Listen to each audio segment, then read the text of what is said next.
مسلم مجاہدین آزادی پر چھوٹے دستاویز اور فلمیں وقت کا تقاضا ہیں۔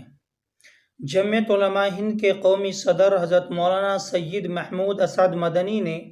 معروف قلمکار فاروق ارگلی کی کوششوں کی تعریف کرتے ہوئے کہا کہ ملک کی آزادی کے لیے ہمارے علماء کرام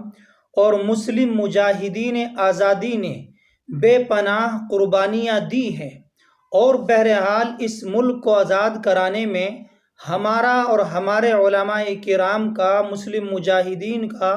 بہت اہم رول رہا ہے۔ کسی شاعر نے کہا ہے، وہ لوگ جنہوں نے خون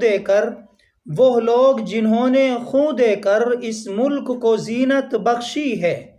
وہ لوگ جنہوں نے خون دے کر اس ملک کو زینت بخشی ہے، دو چار سے دنیا واقف ہے، گمنام نہ جانے کتنے ہیں۔ دو چار سے ہم لوگ واقف ہیں کہ جن کا ہم 15 اگست پر یا 26 جنوری پر نام لے دیتے ہیں، ورنہ اس ملک کا بہت بڑا ایسا طبقہ کہ علماء کرام اور مسلم مجاہدین آزادی کے جنہوں نے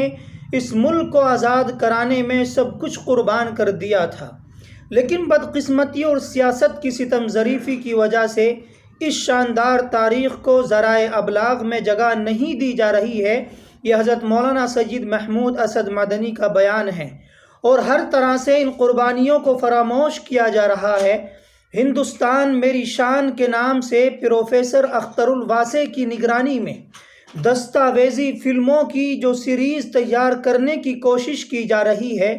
یہ منصوبہ میرے دل کو چھو گیا ہے۔ یہ بہت پہلے سے میری تمنا تھی کہ اس طرح کا کوئی کام کیا جائے۔ میں سمجھتا ہوں کہ چھوٹے چھوٹے ایپیسوڈ میں لفاظی کے بغیر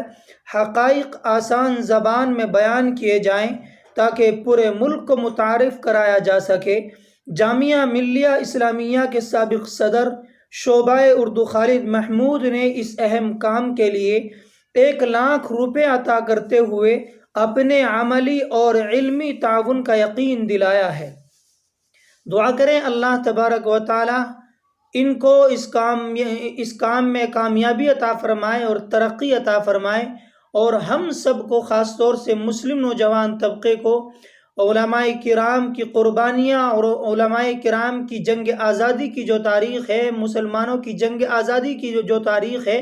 وہ پڑھنا چاہیے، اور یہ معلوم ہونا چاہیے کہ شیخ الہند مولانا محمود الحسن دیوبندی، شیخ الاسلام مولانا حسین احمد مدنی، امام الہند مولانا ابوالکلام آزاد، مجاہد ملت مولانا حفظ الرحمان سیوہاروی، مولانا شوکت علی، مولانا جوہر علی جو رامپور کے رہنے والے تھے، یہ تمام علماء کرام اور مسلم مجاہدین آزادی کو، شہید اشفاق اللہ خاں، ہم سب کو یاد رکھنا چاہیے۔ اللہ تعالی ہم سب کو عمل کرنے کی توفیق